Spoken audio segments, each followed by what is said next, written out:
waxaan ku faraxsanahay oo aad ugu mahadnaqayaa inuu baahida dhulka taala soo arko wixii laga qaadayay inay gaaraan soo arko wixii aan hore u sheegi jirnay oo jirnay madaxweyne wixii ka tagaa dadkii ma gaaraan wixii tagayna inuu soo arko wixii kalena uu xisaabtan dhaba galo baahidooda inuu soo arko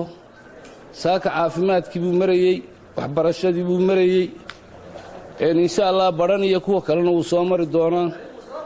waxa kaliya aan u soo jeedinayaa madaxweynuhu inuu gobolkii Sool la soo arko gobolkii Sool oo isaga mar hore uu tagay inuu isna soo arko oo batroolkii soo dhaqaadhigo waa ogtiin waxa batrool meesha laga qoday haday xudun tahay haday laascaano tahay gobolada qaar dekedu dhigaya qaar waxbarashadii caafimaadkii uu dhigaya qaar laamiyuu dhigaya madaxweynahana waxaan u soo jeedin lahaa inuu laascaanoodna batroolkii u soo dhigo dhammaantood inta wasiirada ah ee la socota inta gobolada iyo degmooyinka joogta ciidamada qaranka ee la socda shacbi weynaha reer Soomaaliland ee soo dhaweynaya